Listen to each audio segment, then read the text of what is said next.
Assalamualaikum warahmatullahi wabarakatuh. Shalom, Om Swastiastu, Nama Budaya, Salam Kebajikan. Kembali lagi di Mahawira Channel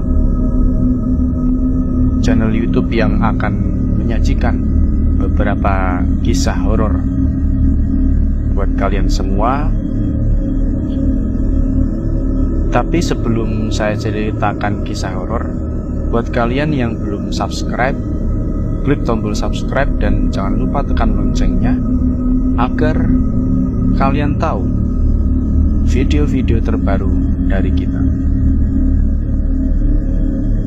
Kisah kali ini datang dari sebuah rumah sakit, atau bisa dikatakan ini dari seorang mahasiswa perawat.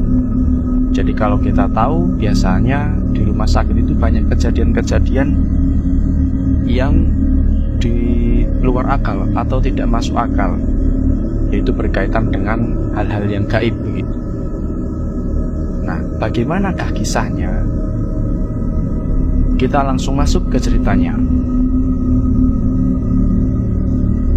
Jadi kita waktu itu masih jadi mahasiswa keperawatan, dan itu praktek lapangan pertama kita sekitar semester 2. Kita ditempatin di salah satu rumah sakit swasta di Jogja. Kebetulan pas itu kita lagi dapat jatah jaga polisyaraf. Tapi karena polisyaraf sepi, akhirnya kita diminta bantu-bantu di poligigi. By the way, kita waktu itu shift siang. Kita mulai pindah ke poligigi itu sekitar jam 3:30. Awalnya lancar-lancar aja kayak biasa, sampai akhirnya antrian habis di jam 5 sore. Setelah nunggu beberapa menit nggak ada pasien baru, dokternya izin buat makan. Kita disuruh jagain dulu, nanti baru gantian gitu. Tinggallah kita berdua sibuk selfie-selfie. Karena overproud pakai seragam putih-putih ya kan. Jam 5:30 kurang ada yang tiba-tiba geser pintu, dan masuklah mbak-mbak itu. Aku jabarin penampilannya sesuai ingatanku ya.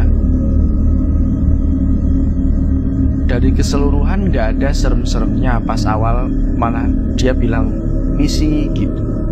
Walau pelan tapi kedengeran. Dia nunduk juga seperti memberi hormat. Muka sama warna kulitnya juga biasa aja, nggak pucet-pucet kayak hantu pada umumnya gitu.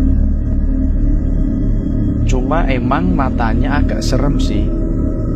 Ada mata panda hitam banget, terus sama sedikit belekan gitu, sampai kelihatan bekas beleknya yang kering-kering di sekitar mata.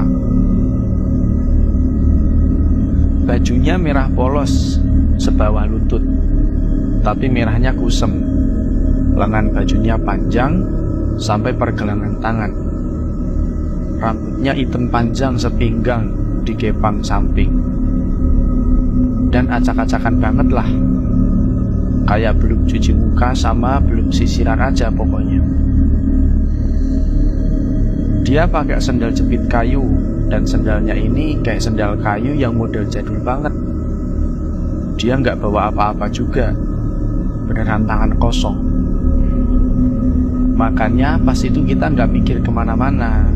Cuma heran aja kok di sistem komputer nggak ada pasien baru. Tapi kita mikir, paling belum sempetin aja sama petugas pendaftarannya.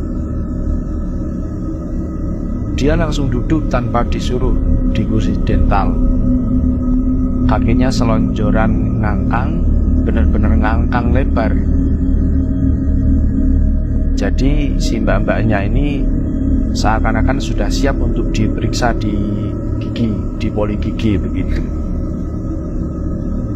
Tapi kalau dilihat-lihat kan aneh ya posisi gitu, tiba-tiba ngangkang. Kayak nggak lazim banget setan ini, karena selain kakinya ngangkang, kepalanya itu ke atas. Nah, dari situ kita awalnya mau asesmen awal, biar pas dokter ke situ tinggal tindakan aja. Tapi nggak jadi karena lihat tingkahnya yang nggak lazim kayak gitu. Jadi kita agak sungkan. Habis itu kita diem-dieman dengan posisi si mbak-mbak yang nggak berubah. Setelah kurang lebih 10 menitan, temenku akhirnya nanyain, "Mbak, maaf, namanya siapa? Mau saya catat." Dia jawab tapi bisik-bisik lirih banget. Dan masih dengan posisi absurdnya, yaitu kakinya ngangkang dan mulutnya menganga, kepalanya menghadap ke atas. Kita cuma diem aja habis itu, ngobrol lewat chat doang, sampai temenku ngechat, "ODGJ bukan sih? Ngeri banget, mending keluar dulu yuk, bilang mau sholat." Akhirnya aku bilang ke mbak-mbak itu mau keluar dengan alasan manggil dokter dan mau sholat. Pas sampai di ruang dokter, kita bilang kalau ada pasien baru yang udah nunggu. Dokternya cek HP, katanya nggak ada antrian yang masuk. Kita cek-cek lah ke sana bareng-bareng. Mbak-mbaknya nggak ada dong. Baru ditinggal sebentar sudah nggak ada. Dokter nyari-nyari keluar, nanyain namanya siapa, biar dipanggil begitu. Nah, kita juga nggak tahu, karena tadi ditanya dia nggak jawab. Pas dokter lagi nyari-nyari, kita fokus sama kursi dental yang banyak cairan, yang kita asumsikan sebagai ilernya mbak-mbak tadi. Setelah dicari dan nggak ketemu, akhirnya mutusin buat tutupan aja, karena nggak ada pasien baru juga. Habis sholat kita ditraktir makan sama dokternya. Sempet nanya-nanya juga tentang kejadian pasien misterius kayak gini ke dokternya, tapi beliau nggak nganggep serius dan bilang nggak usah kaget karena udah biasa. Besoknya kita beda shift, temanku pagi dan aku siang. By the way, kita satu kamar ya. Jam 5 sore dia nelpon panik gitu, karena pas bangun tidur dia nginjek lendir di lantai. Terus dia bersihin sendiri pakai tisu dan dibuang ke tempat sampah. Malamnya kita tidur dan kebangun sekitar jam 3 pagi karena dengar orang ngeludah kenceng banget, atau malah lebih kayak orang mau muntah gitu. Nah, dan ternyata anehnya nggak ada apa-apa. Kita nyoba tidur lagi, tapi terus kecium bau yang, bau kayak luka diabetes. Kita cari sumber baunya karena jujurnya nyengat banget. Ternyata muncul lendir itu lagi, tapi sekarang di tembok. Karena baunya persis, kita mulai mikir kejadian di poligigi itu. Tapi ini cuma di pikiran kita masing-masing aja, karena aslinya kita cuma lihat-lihatan doang. Nah, kejadian teror lendir itu terus berkelanjutan, gak pernah ada habisnya. Kadang di lantai, di dinding, di kasur. Kadang kalau kita mau mandi juga suka tiba-tiba ada lendir di kamar mandinya. Suara orang ngeludah juga kedengeran tiap malam. Kita nyoba positive thinking aja, mungkin itu bapak kos. Karena kita udah mulai gak nyaman dan risih, kita kalau tidur selalu nyetel murotal. Kadang kalau masih denger kita pakai headset full musik. Kalau ada salah satu yang shift malam, kita milih numpang di kamar temen karena gak berani. By the way, kamar kita juga jadi bau banget, sampai orang-orang yang pada masuk langsung notice baunya. Padahal udah kita akalin pakai pengharum ruangan banyak banget. Kita mencoba buat nenangin diri, kepikiran buat pindah kos, tapi sayang udah bayar full 2 bulan. Sedangkan ini baru praktek minggu keempat. Setelah kita nyoba buat tenang, pada suatu hari temanku ini jaga pagi. Aku lagi libur habis jaga malam, jadi tidur di kos. Tiba-tiba jam 10-an dia pulang sambil nangis-nangis. Ternyata di bajunya dia ketempelan lendir itu, di punggungnya dan agak banyak. Padahal pas dipakai nggak ada apa-apa. Dia histeris banget, ketakutan. Di sini kita sama-sama nangis karena takut dan nggak tahu mau berbuat apa. Jujur tadinya kita diem-dieman aja soal hal ini, sebisa mungkin nggak ngebahas dan dipendem sendiri biar salah satu dari kita nggak takut. Tapi hari itu pecah banget sih, parah sampai nempel ke baju, mana bau pula. Terus temenku ini ngebakar bajunya. Sampai sedikit emosi di kamar, dia bilang kurang lebih kayak, "Please stop, jangan ganggu kita. Kita ada salah apa sih?" Nah, itu karena udah stres banget. Kita mutusin buat ngungsi di kamar temen di lantai atas. Jadi kita tidur berempat. Nah, di sini aku ketindihan buat yang pertama kali. Kebangun jam 11 tapi kayak ketindihan biasa yang kayak ketahan, gak bisa gerak doang. Terus bisa tidur lagi. Jam 3 temenku kebangun dan nangis-nangis. Kita semua juga kebangun, ternyata dia ketindihan juga. Tapi sampai diliatin sosok mbak-mbak yang merayap di tembok sambil ngeludah-ngeludah gitu. Paginya kita mutusin buat ngechat dosen yang ngajar agama. Setelah cerita detailnya, beliau terus minta kita standby di kamar habis sholat isya. Mau dipimpin doa sama beliau lewat telepon gitu. Akhirnya beliau telepon suruh loudspeaker, mulai didoain. Setelah doa-doa selesai, beliau kayak minta si pengganggu itu buat berhenti ngeganggu kita. Terus kita juga diminta ngomong ke siapapun itu yang ngeganggu kita.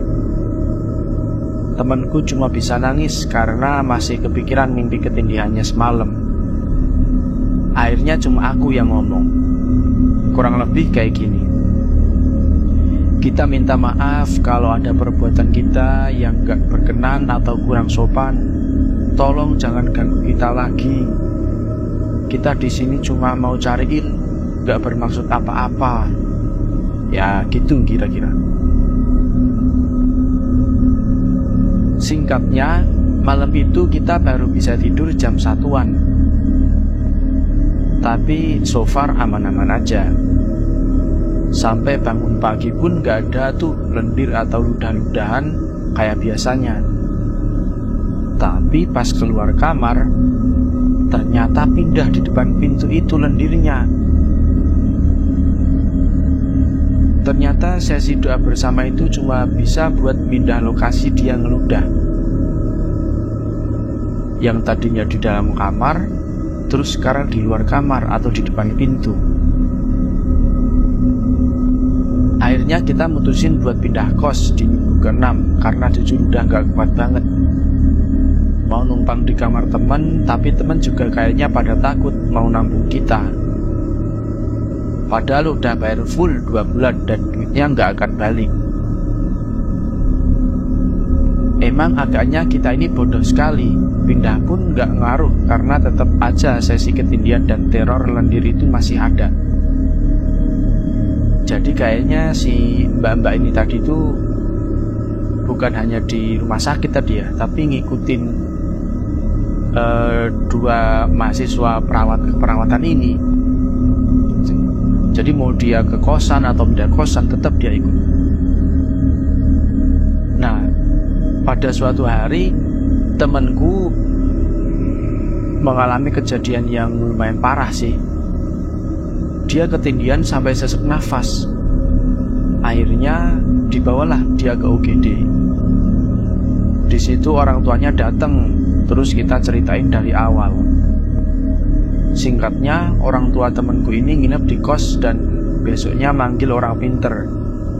Jadi ada 6 orang di dalam kamar. Aku, temanku, ibu bapaknya temanku, sama 2 orang pinter itu. Pertamanya kita berdua dikasih air, suruh diminum sampai habis. Habis itu kita disuruh bersih-bersih, mandi keramas, sampai potong kuku segala macam. Setelah itu kita didudukin di tengah sambil pundaknya dipegang sama 2 orang pinter itu. Salah satu orang pinter itu bilang gini, "Oh, ini bentuknya pocongan ya?" Kita berdua langsung nyangkal, "Bukan, ini perempuan pakai baju merah, sesuai sama yang di mimpi temanku yang sambil ngerangkak di tembok sama atap." Disangkal lagi, "Enggak, ini pocongan kok." Nah, kita jadi tambah bingung. Wujud perempuan itu bukan bentuk aslinya. Emang ini perempuan tapi wujudnya pocong yang suka ngeludah. Itu kata salah satu orang pinternya. Lalu dijelasin lah, dia ngerubah bentuk biar lebih menarik dan biar kamu suka, katanya. Ini demit suka sama kalian, tapi dia lebih condong ke H. H ini adalah temanku, inisial temanku. Makanya suka ngejailin dan suka nindihin. Kamu kurang bersih, jadinya dia suka. Kamu juga terlalu terbuka, jadi dia tambah suka. Nah, by the way guys, temanku ini tipe orang yang nganut sekte, nggak nyuci pembalut kalau mens. Jadi langsung dikeresekin dan dibuang. Dan FYI, pas kejadian di Poli Gigi itu emang dia lagi menstruasi. Selain itu, maksud dari terlalu terbuka, temenku ini kalau tidur, bajunya minim gitu. Oh, ini berarti jadi si temennya pencerita ini atau H ini, si H, dia itu kalau mens pakai pembalutnya nggak pernah dibersihin. Terus kalau tidur bajunya minim gitu. Jadi ini mungkin yang menarik si makhluk itu selalu ngikutin gitu kayaknya. Ini nggak tahu konsepnya ruqyah atau gimana, tapi tiba-tiba yang kemasukan malah bapak-bapak orang pinter yang satunya lagi. Sampai bapak yang ngomong tadi ikut panik dan heran. Si demit itu intinya bilang gini lewat bapak-bapak yang kemasukan, kayak mau bawa temenku nikah sama dia, mau dibawa ke alamnya dia, jadi terus digangguin biar lama-lama seneng. Tangannya sambil mau pegang-pegang kaki sama paha temenku. Mungkin temenku ini saking stres, capek sama emosinya, dia waktu itu kesel sambil nangis teriak bilang, "Cukuplah, aku kesel lu ngene iki. Duniamu wis beda, aku juga duduk lesbi, lambemu," katanya. "Cukuplah, aku capek banget diginiin, duniamu udah beda, lagian aku juga bukan lesbi ya." Nah, akhirnya demit itu pergi dengan syarat mau ngelus kepala temanku ini. Terus temanku bilang, "Tapi janji awakmu ora bakal ganggu neh. Tapi janji kamu gak bakal ganggu lagi gitu." "Iyo cah ayu, aku bakal golek getih liya neh." Dalam bahasa Indonesia, "Iya cantik, aku bakal nyari darah lain lagi." Setelah itu semua selesai, temanku ini masih dipantau sama bapak pintar tadi selama sebulan, suruh kontrol. Tapi habis itu kita nggak apa-apa kok. Si demit itu udah nggak ganggu lagi. Nah, ini pelajaran buat kita semua. Mau percaya atau nggak percaya, sebisa mungkin cuci pembalut yang bersih ya. Nggak semua orang ngalamin sih. Semoga jangan ada yang ngalamin kayak gini. Terus kemudian kalau tidur jangan seksi-seksi banget. Mungkin si setan tadi kan tertarik karena pakaiannya seksi gitu. Kata bapaknya, kalau misal lagi sendiri, terlebih kalau lagi mandi atau ganti baju dan ngerasa ada yang merhatiin atau ngeliatin, langsung berdoa ya. Katanya ada jin yang emang lagi ngeliatin kalau kayak gitu. Dunia jin itu emang ada. Aku selama praktek dan kerja di rumah sakit sering banget ngalamin hal di luar nalar. Sumpah kalau diceritain banyak banget. Jin juga bisa suka sama manusia. Biasanya datang dan ganggu lewat mimpi, jadi sosok yang kalian mau.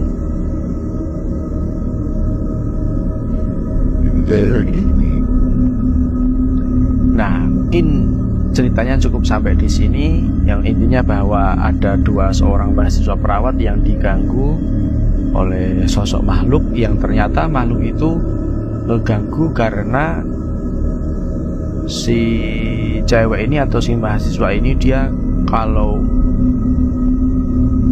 tidur berpakaian mini, kemudian ketika mens dan pembalutnya itu tidak dicuci sampai bersih. Nah, mungkin bisa buat pelajaran buat kita semua supaya kita tidak diganggu oleh makhluk-makhluk semacam itu.